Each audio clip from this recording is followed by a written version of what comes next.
Hello students, तो आज हम लोग स्टार्ट करेंगे न्यूमेरिकल्स वर्क एनर्जी पावर के पार्ट 1 के न्यूमेरिकल्स। तो कुछ न्यूमेरिकल्स हम लोग स्टार्ट करते हैं। तो पहला न्यूमेरिकल है a force of 10 Newton displaces a body by a distance of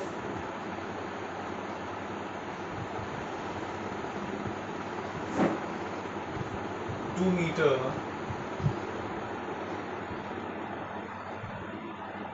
at an angle of 60 degree to its own direction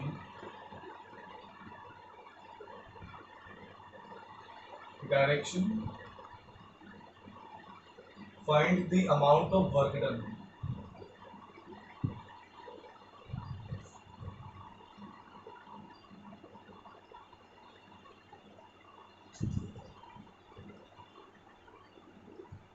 तो हमारे पास में यहाँ पे क्वेश्चन है।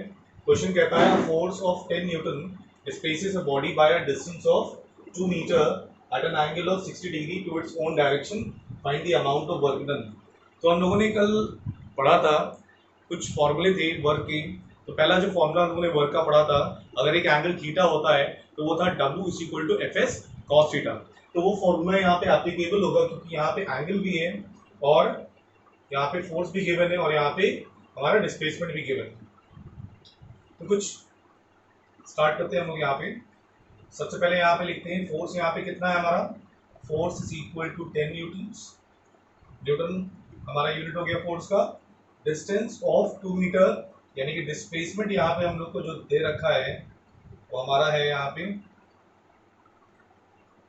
2 मीटर्स का at an angle of 60 degree, और दोनों के बीच में जो एंगल थीटा है वो तुम्हारा यहाँ पे 60 डिग्री के बने। वर्क का हमारे पास में फॉर्मूला है W is equal to F S cos theta. तो हम लोग यहाँ पे अप्लाई कर देंगे। एफ हमारा यहाँ पे 10 है, एस यानी कि डिस्प्लेसमेंट हमारा यहाँ पे 2 हो गया, कॉस थीटा, थीटा यहाँ पे कितना है 60। कॉस 60 की वैल्यू हम लोग ट्रिग्नोमेट्रिक रेशियो से अगर टेबल में देखें तो कॉस 60 की जो वैल्यू है हमारी है 1/2। तो 1/2 यहाँ पे जो वैल्यू रखेंगे 10 मल्टीप्लाइड बाय 2 मल्टीप्लाइड बाय 1/2, तो यहाँ पे आ गया 10। और यूनिट जो होगा वर्क का वो हम लोग यहाँ पे लिख देंगे capital J. Capital J stand for joule. तो ये हमारा यहाँ पे सिंप्लीफाइड उसका आसानी से आंसर आ गया। हम लोग सेकंड क्वेश्चन देखते हैं यहाँ पे क्या कहता है।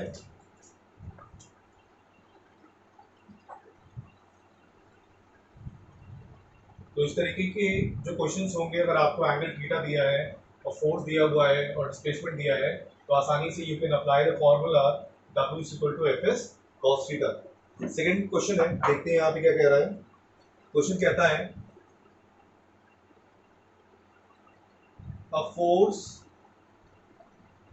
Of 15 Newton is required to pull up a body of mass 2 kilogram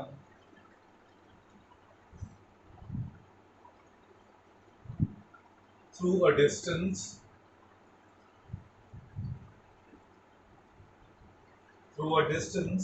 distance यहाँ पे 5 मीटर हम लोग को गिवन है, along an inclined plane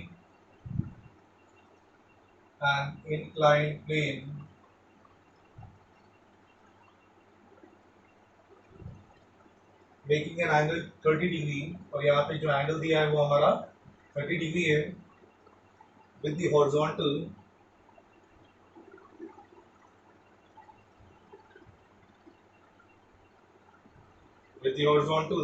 और यहाँ पे एक फिगर भी हम लोग को यहाँ पे दे रखा है और एक फिगर है, उस फिगर को हम लोग यहाँ पे बना लेते हैं। यहाँ पे फिगर है, एक बॉडी है ये मास और इस पर हम लोग फोर्स अप्लाई कर रहे हैं यहाँ पे 15 न्यूटन का और स्लोप की जो डिस्टेंस दे रखी है हम लोग को वो दे रखी है 5 मीटर, जिसपे ये बॉक्स हम लोग को डिस्प्लेस करना है। ये हमारा फिगर हो गया। तो कुछ पार्ट्स हैं क्वेश्चन के। जो पहला पार्ट है क्वेश्चन का कहता है the work done by the force in pulling the body. The work done by the force in pulling the body, इस बॉडी को पुल करने में कितना हमारा वर्क डन लगेगा वो देखना है। अच्छा, यहाँ पे हम लोग अब बात करते हैं फिगर के, उसमें देखते हैं। क्वेश्चन कहता है a force of 15 newton is required to pull up a body of mass 2 kilogram. यहाँ पे एक बॉडी है जिसका मास यहाँ पे 2 किलोग्राम है। इस बॉडी को हमें पुल करना है। यहाँ पे 15 न्यूटन का फोर्स हम लोग लगा रहे हैं और इस बॉडी को ऊपर खींच रहे हैं इस इंक्लाइन प्लेन पे। और इस इंक्लाइन प्लेन की जो डिस्टेंस दे रखी है हम लोग को 5 मीटर, यानी कि इस बॉडी को डिस्प्लेस कराएंगे 5 मीटर डिस्टेंस के थ्रू। इंक्लाइन प्लेन और एंगल थीटा यहाँ पे जो दिया है हम लोग का, वो एंगल थीटा हम लोग को दे रखा है 30 डिग्री, यानी कि इस स्लोप का एंगल हॉरिजॉन्टल से ग्राउंड से बन रहा है हमारा 30 डिग्री विद द हॉरिजॉन्टल। पहला पार्ट कहता है find the work done by the force in pulling the body. यहाँ पे कीवर्ड्स हम लोग को देखने होते हैं। वर्क डन तो निकालना है, वर्क डन लेकिन कैसे निकालना है? बाय पुलिंग द बॉडी, यानी कि बॉडी को हम जब स्लोप पे खींच रहे हैं ऊपर, इस बॉडी को हम जब स्लोप पे खींच रहे हैं, पुल कर रहे हैं, तो हमारा यहाँ पे तो फोर्स लग रहा है 15 न्यूटन लग रहा है। उस 15 न्यूटन को 15 न्यूटन कितना डिस्प्लेस कर रहा है बॉडी को 5 मीटर, तो उसका हमें यहाँ पे वर्क डन निकालना है। तो वर्क डन का हमारा जो फॉर्मूला है यहाँ पे जो लगेगा, work done is equal to क्या होगा, फोर्स इनटू डिस्प्लेसमेंट। सिंपल सा फॉर्मूला है। यहाँ पे एंगल थीटा इसलिए नहीं लिया क्योंकि बॉडी को हम पुल कर रहे हैं और जिस डायरेक्शन में बॉडी को हम पुल कर रहे हैं उसी डायरेक्शन में डिस्प्लेसमेंट भी हो रहा है। ये फोर्स का डायरेक्शन है और यही हमारा डिस्प्लेसमेंट का भी डायरेक्शन है। स्लोप पे फोर्स लग रहा है, पुल कर रहे हैं, और यही हमारा बॉडी का डायरेक्शन भी है डिस्प्लेसमेंट का। तो फोर्स का ये डायरेक्शन और डिस्प्लेसमेंट भी, तो यहाँ पे हमारा cos 30 वाला फॉर्मूला नहीं लगेगा यहाँ पे। तो W=Fs, वर्क यहाँ पे हमारा हो जाएगा, फोर्स कितना है हमारा 15 न्यूटन है और डिस्प्लेसमेंट यहाँ पे कितना हमारा हो रहा है 5। यहाँ पे कितना आ गया हमारा वर्क डन 75 जूल्स। तो पहले पार्ट का हमारा यहाँ पे आंसर आ जाता है work done is equal to 75 joules when the body is being pulled by this force of 15 newton. हमारा आ गया। सेकंड पार्ट इस क्वेश्चन का कहता है यहाँ पे the force due to work done. Second part है the force due to gravity. यहाँ पे जी की हम लोग को वैल्यू दे रखी है 9.8 मीटर पर सेकेंड स्क्वायर। ये हमारी एक्सेलरेशन ड्यू टू ग्रेविटी की वैल्यू दे रखी है जी की, और यहाँ पे कह रहा है the force due to gravity on the body. इस बॉडी पे फोर्स की वैल्यू बतानी है जो लग रही है against the force of gravity. यहाँ पे अगर हम देखेंगे तो ग्रेविटी के कारण यहाँ पे जो फोर्स लग रहा है, यानी कि वो हमेशा जो ग्रेविटी के कारण जो फोर्स लगता है वो हमेशा कैसा होता है, वर्टिकली डाउनवर्ड्स होता है, and that is because of the wait of the body. तो वेट ऑफ द बॉडी के लिए कि उससे होता है। यहाँ पे अगर ध्यान से देखेंगे, ये बॉडी है, बॉडी का जो सेंटर ऑफ मास होगा उसका जो वेट होगा that will act vertically downward, वो वर्टिकली डाउनवर्ड लगेगा, और यहाँ पे जो फोर्स होगा, फील्ड फोर्स किसके इक्वल हो जाएगा, हमारा वेट ऑफ द बॉडी के इक्वल हो जाएगा। और वेट ऑफ द बॉडी का फॉर्मूला हमारा क्या होता है, mg। तो यहाँ पे F is equal to mg यहाँ पे अप्लाई करेंगे, क्योंकि कह रहा है force due to gravity on the body. Force due to gravity हमारा क्या होता है, वेट ऑफ द बॉडी। तो वेट ऑफ द बॉडी क्या है, mg। तो यहाँ पे हमारा लग जाएगा F is equal to mg। m यहाँ पे बेटा कितना हम लोग को दे रखा है, m दे रखा है 2 किलोग्राम बॉडी है, 2 किलोग्राम की बॉडी है, और g की जो वैल्यू यहाँ पे दे रखी है 9.8, तो हमारा यहाँ पे हो जाएगा 19.6 न्यूटन। मल्टीप्लाई यहाँ पे करेंगे हम लोग यहाँ पे, तो हमारा यहाँ पे आ जाएगा 19.6 न्यूटन। अब लोग थर्ड पार्ट पे यहाँ पे आते हैं। थर्ड पार्ट कहता है the work done against the force of gravity, the work done against the force of gravity.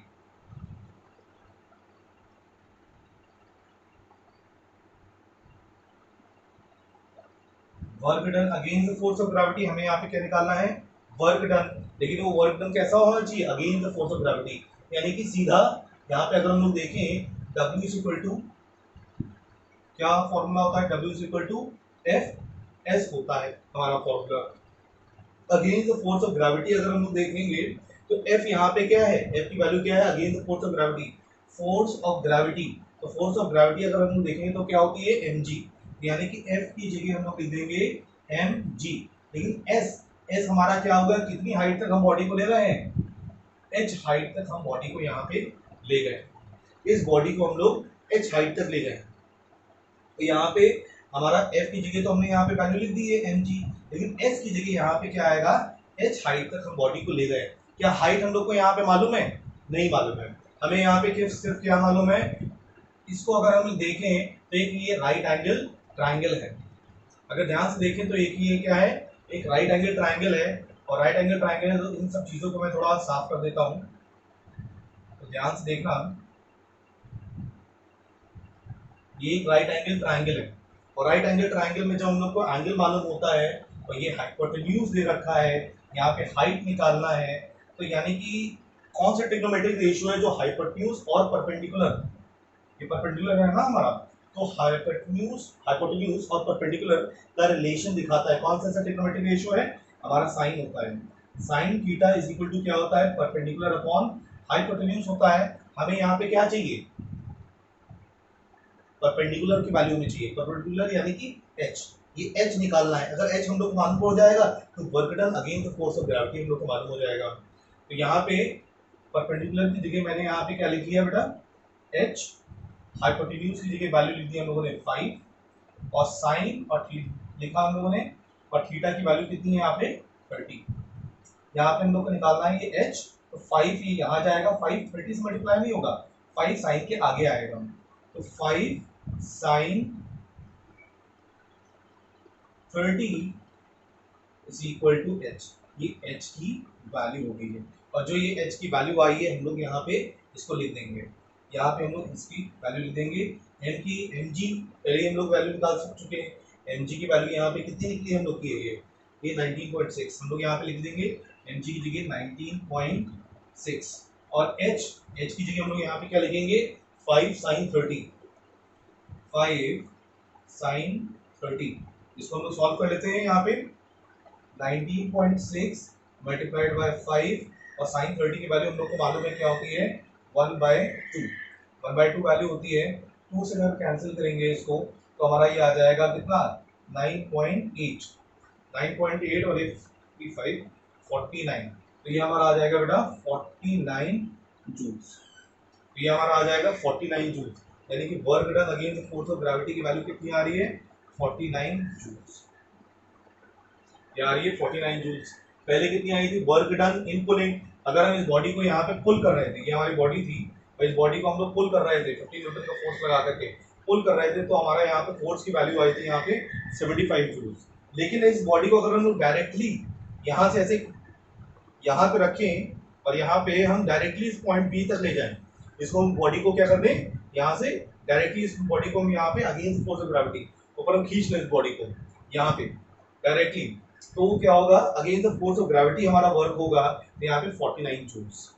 यहाँ पे अगेंस्ट किसके हम लोग काम कर रहे हैं, जब हम बॉडी को पुल कर रहे हैं तो यहाँ पे बॉडी पे क्या लग रहा है, बॉडी और सरफेस के बीच में फ्रिक्शन लगेगा, तभी हम देखते हैं इस ये फोर्स हमारा जो है 75 जूल्स, ये हमारा क्या है, ज्यादा है, और यहाँ पे हमारा जो वर्क डन आया है 49 जूल से हमारा कम क्यों है, क्योंकि यहाँ पे कोई फोर्स ऑफ फ्रिक्शन नहीं अप्लाई होगा, सिर्फ और सिर्फ ग्रेविटी होगी, तो बॉडी को आसानी से, इट इज इजियर, हम बॉडी को आसानी से ऊपर खींच सकते हैं, यहाँ पे बी तक बॉडी आसानी से ले जाएंगे। ओके, हम लोग यहाँ पे आगे बढ़ते हैं। यहाँ पे कह रहा है account for the difference in the answers, तो यहाँ पे मैंने तुम लोग को बताया है इस आंसर में, इस वर्क डन में, उस वर्क डन में डिफरेंस क्यों है, और डिफरेंस कितना है, यहाँ पे 49 जूल्स है, यहाँ पे 75 जूल्स है।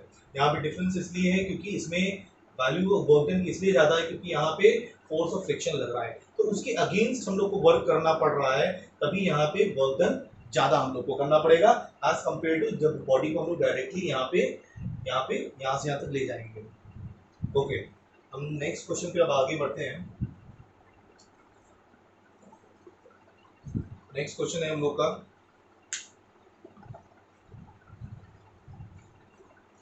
तो तुम लोग को सब क्वेश्चंस प्रैक्टिस करने हैं, जितने भी क्वेश्चन तुम लोग की बुक में दे रखे हैं, और कोई भी प्रॉब्लम आती है कोई भी क्वेश्चन में जो मैंने यहाँ पे बताया है, या फिर तुम लोग की जो क्वेश्चंस तुम लोग के बुक में दे रखे हैं, तो मुझसे डायरेक्टली कॉल कर लेना या फिर व्हाट्सएप के थ्रू मुझे मैसेज कर देना और मैं तुम लोगों को बता दूंगा।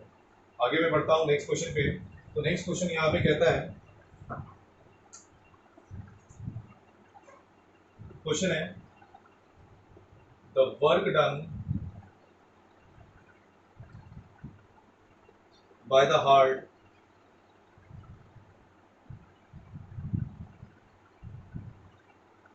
is 1 joule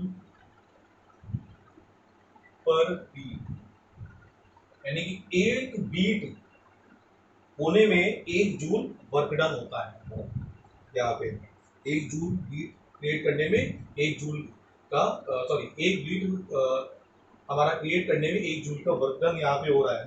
क्वेश्चन कहता है यहाँ पे calculate the power of the heart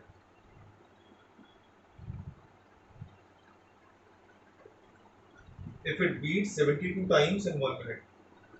If it beats 72 times in 1 minute. अच्छा, अब यहाँ पे हम लोग को निकालना क्या है कि पावर निकालना है। अगर हमारा ही वही बीट 72 टाइम्स हमारी बीट हो रही है और 1 मिनट टाइम ले रही है, सबसे पहले यहाँ पे कुछ चीजें देख लेते हैं हम लोग। यहाँ पे जो मेन स्टेटमेंट है वो हमारा ये है कि एक बीट होने में कितना वर्क डन होता है, 1 जूल। अगर 72 बीट्स यहाँ पे हैं, 72 टाइम्स का मतलब हो गया यहाँ पे नंबर ऑफ बीट्स अगर हम लोग देखें कितनी दे रखी है, 72 बीट्स दे रखी है। अगर एक बीट होने में कितना वर्क डन करना पड़ रहा है, 1 जूल वर्क डन करना पड़ रहा है, यानी कि 72 बीट्स होने के लिए हमारा टोटल वर्क डन कितना हो गया यहाँ पे, work done number of beats हमें 72 है, और एक जूल हम लोग यहाँ पे वर्क डन करते हैं एक बीट में, तो यहाँ पे 72 बीट्स में कितना वर्क डन होगा, total work done is equal to 1 into 72 यानी कि 72 जूल्स।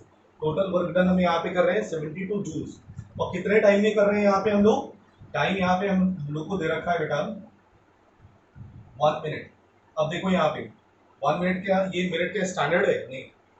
अब यहाँ पे हम लोग स्टैंडर्ड लिख देंगे कि किसमें होता है, सेकंड्स में होता है, तो 60 सेकंड्स हमारा यहाँ पे स्टैंडर्ड हो गया। पावर का फॉर्मूला क्या कहता है, पावर का फॉर्मूला हम लोगों ने कल पढ़ा था, यहाँ पे होता है work done divided by time taken. Work done यहाँ पे टोटल कितना हो रहा है, वर्क डन हो रहा है 72 जूल्स। टाइम यहाँ पे टोटल कितना 60 सेकंड्स, 6 10 6 12, यहाँ पे आ गया 1.2 जूल पर सेकेंड। और जूल पर सेकेंड में तुम लोग को बता चुका हूँ, पावर की जो एसआई यूनिट होती है वहां पे हम लोग लिख देंगे वॉट। तो हमारा ये आंसर किसमें आया 1.2 वॉट। यहाँ पे ये हमारा पावर आ गया, पावर हमारा कितना है 1.2 वॉट, हम लोग का यहाँ पे पावर आ गया है। अब नेक्स्ट क्वेश्चन पे हम लोग चलते हैं। यहाँ पे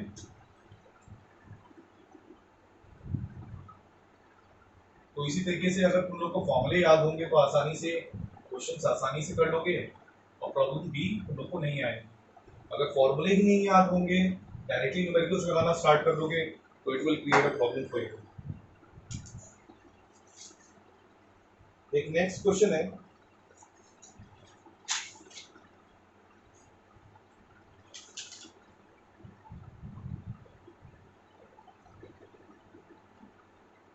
A pump is used to lift 500 kilogram of water.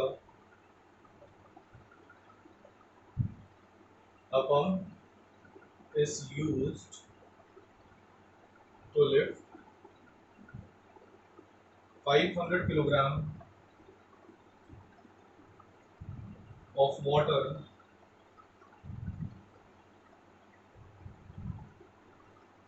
from a depth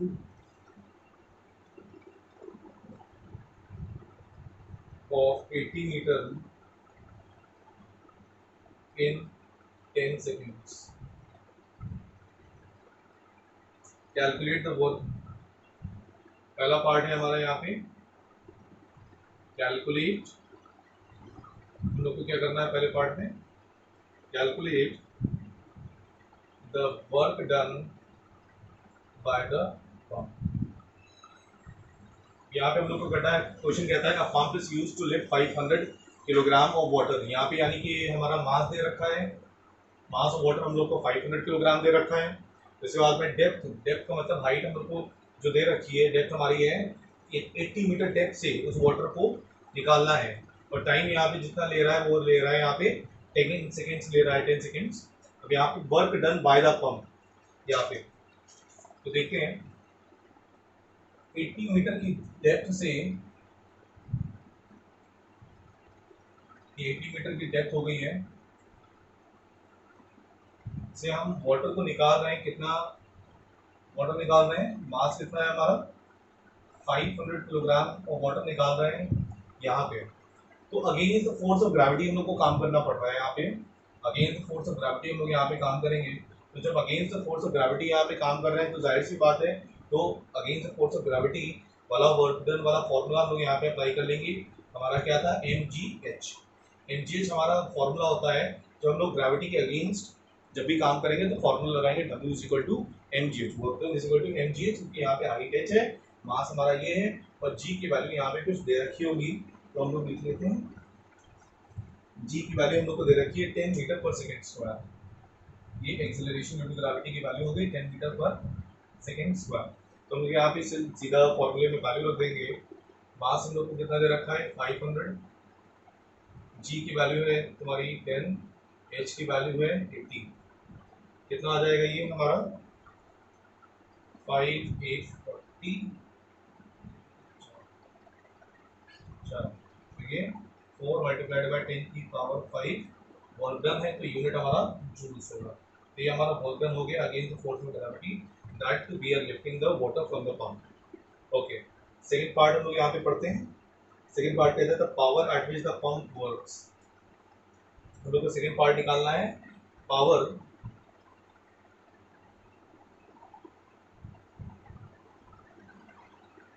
eight which the pump works. Power का सिंपल सा फॉर्मूला हम लोग को मालूम ही है, तो हम लोग यहाँ पे अप्लाई कर लेते हैं. Power is equal to work done divided by time. Work done यहाँ पे कितना हो रहा है? 4 मल्टीप्लाइड बाय 10 की पावर 5. 4 मल्टीप्लाइड बाय 10 की पावर 5 हो रहा है. टाइम यहाँ पे हम लोग को दे रखा है, इस पानी को यहाँ से यहाँ ले जाने के लिए टाइम जो हम लोग को लग रहा है वो 10 सेकेंड का लग रहा है. तो 10 सेकेंड यहाँ पे हम लोग यहाँ पे टाइम की जगह लिख देंगे, यहाँ पे 10 सेकेंड्स ले लेंगे. यहाँ पे कुछ और हम लोग को करना नहीं है, डायरेक्टली हम लोग का यहाँ पे आंसर आ रहा है. यहाँ पे आ जाएगा 4 मल्टीप्लाइड बाई 10 की पावर 4. यहाँ पे पावर है तो यानी कि वॉट में रहेगा, इसको और सिंप्लीफाइड कर सकते हैं 4, यानी कि ये क्या होता है? किलो वॉट होता है हमारा. तो 40 किलो वॉट. स्मॉल के होगा, कैपिटल डब्ल्यू होगा, 40 किलो वॉट. चाहो तो आंसर यहीं पे भी छोड़ सकते हो, यहाँ पे भी छोड़ सकते हो, या फिर यहाँ पे आंसर छोड़ दो. तो ये हमारा यहाँ पे पावर आ जाएगा, power eight which the pump works. ये हमारा आ गया. तो थर्ड पार्ट इस क्वेश्चन में है, वो भी कर लेते हैं हम लोग यहाँ पे. थर्ड पार्ट के लिए इसको मैं रख कर देता हूँ यहाँ पे. थर्ड पार्ट यहाँ पे कर लेता हूँ. अब इस क्वेश्चन में थर्ड पार्ट कह रहा है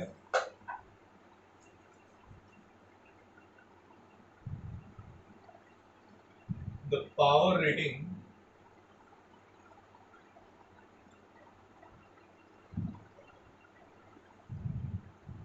of the pump if its efficiency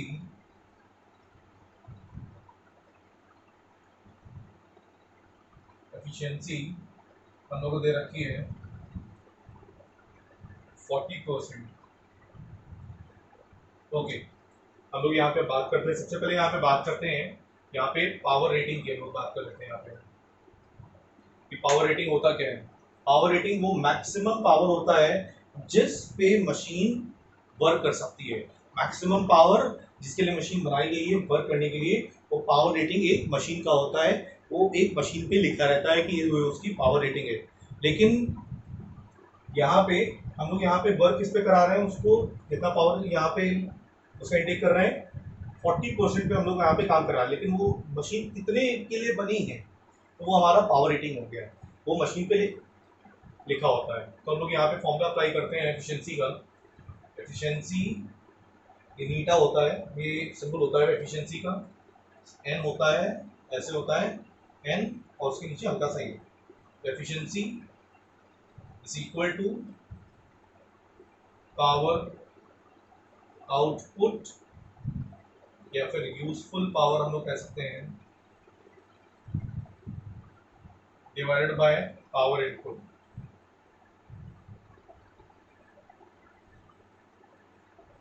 आगे बढ़ते हैं इसको मैं यहाँ पे ना साफ कर लेता हूँ, तो यहाँ पे क्वेश्चन हम लोग का हो जाएगा।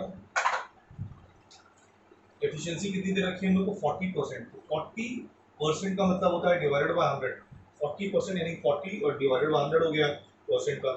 यहाँ पे पावर आउटपुट, यहाँ पे पावर आउटपुट हम लोग को कितना यहाँ पे आउटपुट हो रहा है, ये 40 किलोवाट का हो रहा है। 40 किलोवाट का मतलब क्या हो गया, ये यहाँ पे, या फिर डायरेक्टली किलोवाट में लिखना चाहो तो किलोवाट में लिख लो, किसी भी यूनिट्स में लिख सकते हैं। वॉट में लिखेंगे तो वॉट में आंसर आएगा, किलोवाट में लिखेंगे तो किलोवाट में आंसर आएगा। तो डायरेक्टली किलोवाट में हम लोग लिख सकते हैं पावर आउटपुट यानी कि यूज पावर हम लोग जो यूज कर रहे हैं। यहाँ पे 40 किलोवाट हम लोगों ने यूज करा है। यहाँ पे पावर इनपुट अब निकालना है, यही हमारा जो पावर इनपुट है यही हमारा कहलाता है पावर रेटिंग। जो भी अप्लायंस पे लिखा रहता है मैक्सिमम पावर जिसके लिए मशीन बनी होती है, जितना मशीन हैंडल कर सकती है पावर।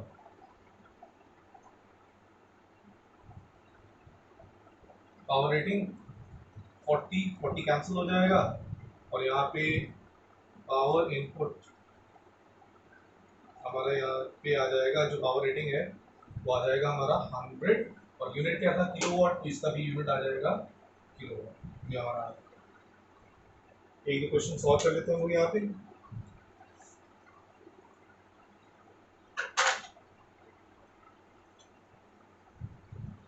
तो इसी तरीके से हम लोग क्वेश्चंस करेंगे और प्रॉब्लम आती है तो मुझको कॉन्टैक्ट जरूर करना, ये नहीं कि अपने में ही बस लगे रहना।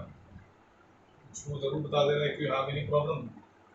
दूसरे बच्चे भी भेज रहे हैं व्हाट्सएप पे, तुम लोग भी भेजते रहना मुझे। क्वेश्चन कहता है नेक्स्ट वाला,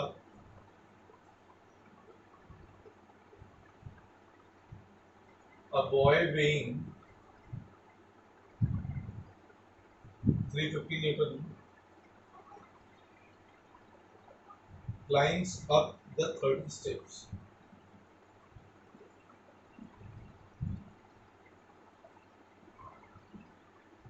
Up the 30 steps. The 30 steps, each 20 centimeter high in 1 minute.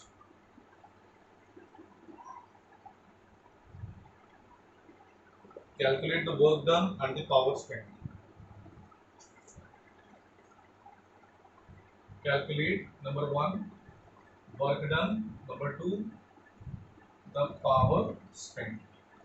तुम लोग को दो चीजें यहाँ पे निकालनी है, एक वर्क डन निकालना है और एक पावर स्पेंड निकालना है। और क्वेश्चन क्या कह रहा है, a boy weighing 350 newton climbs up the 30 steps. एक बॉय है यहाँ पे जिसका यहाँ पे क्या दे रखा है, ये वेट दे रखा है, वेइंग है ना, वेइंग। तो वेइंग हमारा वेट है और वेट हमारा, weight is never equal to mass, ये जान लो। Weight is never equal to mass, weight is always equal to the force that is acting against the force of gravity and it's always equal to mg। सही है। Mass को जब हम लोग acceleration due to gravity से multiply कर देंगे तो वो हमारा वेट होता है, और वेट की यूनिट और फोर्स की यूनिट हमारी सेम होती है। तो वेट हमारा यहाँ पे दे रखा है 350 न्यूटन, तो यानी कि क्या है, force that is acting against force of gravity. Okay, a force being 350 Newton, तो यानी कि फोर्स ऑफ ग्रेविटी के कारण जो फोर्स लग रहा है हमारा, तो वो एक्सीलरेशन ड्यू टू ग्रेविटी के कारण जो फोर्स लग रहा है 350 न्यूटन हो गया। क्लाइंब 30 स्टेप्स, 30 स्टेप को क्लाइंब करता है, और 20 सेंटीमीटर हाई, यहाँ पे सीढ़ियाँ चढ़ रहा है वो। और देखते हैं यहाँ पे एक सीढ़ी अगर हम लोग देखेंगे यहाँ ध्यान से, तो कितनी सेंटीमीटर ऊंची है, 20 सेंटीमीटर हाई है ये एक सीढ़ी का जो स्टेप है। जो स्टेप होता है ना जो हम लोग चढ़ते हैं, पहला एक स्टेप, तो एक स्टेप हमारा यहाँ पे ये सीढ़ी हो गई है, स्टेयर है, और ये 20 सेंटीमीटर हाई है एक स्टेप उसका। दूसरा भी यहाँ पे कितना होगा, 20 होगा, 20 होगा, 20 होगा।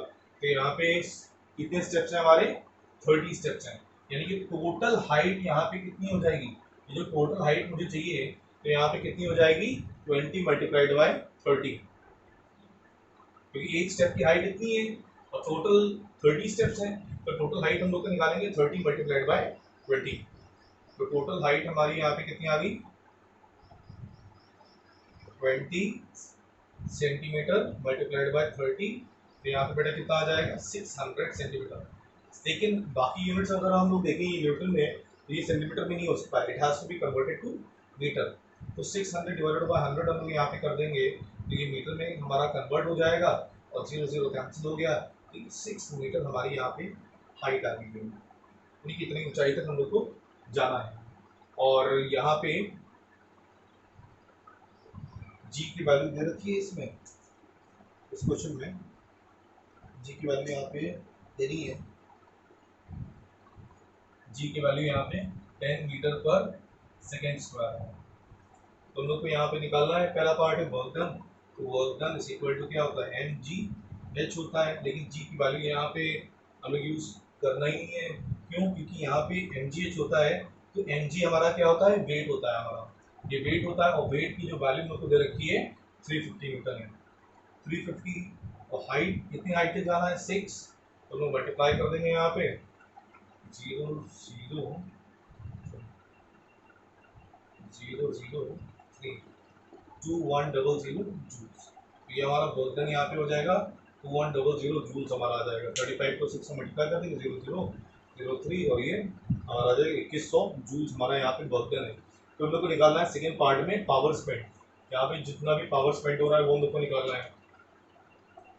तो पावर का हम लोग को फॉर्मूला मालूम है, वर्क डन डिवाइडेड बाय क्या होता है, टाइम। तो वर्क डन यहाँ पे कितना हो रहा है, 2100 हो रहा है, तो ये 2100 वैल्यू हम लोग यहाँ पे रख लेंगे, 2100। टाइम यहाँ पे कितना है, 1 मिनट, लेकिन इसे किस में कन्वर्ट करते हैं हम लोग, इसमें सेकेंड्स में, तो कितना है ये टाइम हमारा यहाँ पे 60 सेकेंड्स, तो यहाँ पे 60 से हम लोग कर देंगे 0 0 कैंसिल हो जाएगा, और 3 से अगर करते हैं तो 3 ये 7 0 और 3 2, और ये कितना आ गया 35 वॉट, ये पावर आ गया हमारा। एक बार कैलकुलेशन चेक कर लेता हूँ, 2100 डिवाइडेड बाय 60, 0 0 कैंसिल हो गया, क्योंकि कैलकुलेशन जरूर हमेशा चेक कर लेना है। 3 2 3 7 0 और 2 35। तो इसी तरीके से हमारा यहाँ पे इतना पार्ट हो चुका है। दो ओरल क्वेश्चन है वो मैं करवा देता हूँ ऐसे ही, एक्चुअली एग्जाम में आ चुके हैं वो। एक बार क्वेश्चन कहता है यहाँ पे, a coolie x carrying a load on his head climbs up a slope. एक कुली है, इसको मैं पहले रब कर देता हूँ।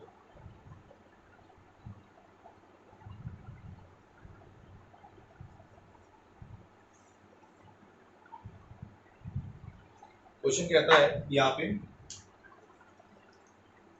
कुली एक्स, एक कुली है एक्स, वो एक स्लोप पे जा रहा है, और ये कुली एक्स हो गया, कुली एक्स ये स्लोप पे जा रहा है, और इसके सर पे कुछ लगेज रखा हुआ है, कुछ लोड रखा हुआ है, and another coolie by carrying identical load, और एक दूसरा कुली है वो सीधा ऐसे जा रहा है, और ये कुली, ये जो डिस्टेंस ये दोनों ट्रैवल करेंगे वो डिस्टेंस हमारी सेम है, ये डिस्टेंस डी ट्रैवल कर रहा है, ये डिस्टेंस डी ट्रैवल कर रहा है, दोनों की डिस्टेंस यहाँ पे सेम ट्रैवल होनी है, यहाँ से यहाँ तक, यहाँ से यहाँ तक। और साथ ही साथ में ये जो दोनों पुली हैं, ये पुली y है, ये पुली x है, इन दोनों के सर पे जो लगेज रखा हुआ है वो बराबर वेट है उसका। जितना वेट x के सर पे उतना ही वेट हमारा y वाले पुली के सर पे है, तो दोनों ही यहाँ पे सेम डिस्टेंस ट्रैवल कर रहे हैं। क्वेश्चन यहाँ पे कह रहा है कि on its head such that he the यहाँ पे ये भी फ्रिक्शनलेस है हमारा, ये जो इंक्लाइन प्लेन पे जा रहा है कोई एंगल थीटा है, ये फ्रिक्शनलेस सरफेस है और ये भी एक फ्रिक्शनलेस सरफेस हम लोग अज्यूम करके चलते हैं। Would the pulley X carrying a load on its head climbs up a slope, another pulley Y carrying the identical load on its head moves the same distance on a frictionless horizontal platform। ये frictionless surface है, horizontal platform पे ये है और ये inclined plane पे है। Who does more work? Explain the reason। यहाँ पे कौन यहाँ पे वर्क ज़्यादा कर रहा है? अगर हम इसकी बात करें, जो हॉरिजॉन्टल जा रहा है अपने सर के ऊपर यहाँ पे कुछ लगेज रखा हुआ है, अगर हम इसकी बात करें तो यहाँ पे अगर देखें तो फोर्स इसको मैं यहाँ पे बना देता हूँ, इसका लगेज है, इसका लगेज का वेट कहाँ लग रहा होगा? डाउनवर्ड, यानी कि फोर्स तो नीचे लग रहा है और ये मूव कैसे कर रहा है? सामने की तरफ मूव कर रहा है, डिस्प्लेसमेंट सामने की तरफ हो रहा है, यानी कि एंगल कितना बन रहा है? 90 डिग्री। तो यानी कि इस केस में वर्क डन यहाँ पे क्या हो रहा है? 0 है। तो यानी कि इस केस में तो वर्क डन हो ही नहीं रहा है, और इस केस में जो वर्क डन हो रहा होगा वो यहाँ पे कुछ ना कुछ होगा। तो यानी कि यहाँ पे कौन ज्यादा काम कर रहा है? He is doing, mister X is doing more work than mister Y. यहाँ पे एक क्वेश्चन और यहाँ पे हम लोग कर लेते हैं। क्वेश्चन कहता है the work done by a fielder when he catches a catch in a cricket match is negative. जो वर्क डन होता है, एक फील्डर है, तो उन्होंने देखा होगा जब भी मैच हो रहा होता है तो फील्डर है, फील्डर कैसे कैच करता है? फील्डर ऐसे कैच करता है। जब फील्डर ऐसे कैच कर रहा है तो क्या हो रहा है? बॉल का मूवमेंट किधर है? बॉल का मूवमेंट इस साइड है, हैंड के साइड है, और मेरे हैंड का मूवमेंट किधर है? उधर है। तो यानी कि मैं फोर्स जो अप्लाई कर रहा हूँ वो फोर्स इस डायरेक्शन में अप्लाई कर रहा हूँ, लेकिन बॉल का मूवमेंट किधर हो रहा है? इस डायरेक्शन में हो रहा है। यानी कि बॉल का डायरेक्शन ये है और मेरे अप्लाइड फोर्स, हैंड्स का जो अप्लाइड फोर्स है उसका डायरेक्शन ये है, तो दोनों का डायरेक्शन क्या हुआ? अपोजिट। फोर्स इधर लग रहा है और बॉल का मूवमेंट इधर है, तो दोनों के अपोजिट है। तो यहाँ पे मैंने तुम लोगों को बताया था, तो जब भी जैसे बॉल का यहाँ पे मैंने बताया ना, बॉल का मूवमेंट इधर हो रहा है और मैं उस हैंड्स अप्लाई कर रहा हूँ, यानी कि फोर्स इधर लग रहा है, फोर्स यहाँ पे अप्लाइड फोर्स, और यहाँ पे इसका डिस्प्लेसमेंट हो रहा है बॉल का। यानी कि यहाँ पे जो एंगल बन रहा है बेटा वो कितना है? 180 डिग्री। और इसके केस में मैंने तुम लोगों को बताया W Fs cos 180 जो हमारा होता है, Fs cos 180 अगर देखें तो cos 180 की वैल्यू होती है -1, तो -Fs। वर्क डन मैं तुम लोगों को बता चुका हूँ, इस केस में क्या होता है? हमेशा नेगेटिव होता है, तभी इसमें हमारा मिनिमम वर्क डन होता है इस केस में। Okay, that's all for today. Tomorrow we will start with the next part.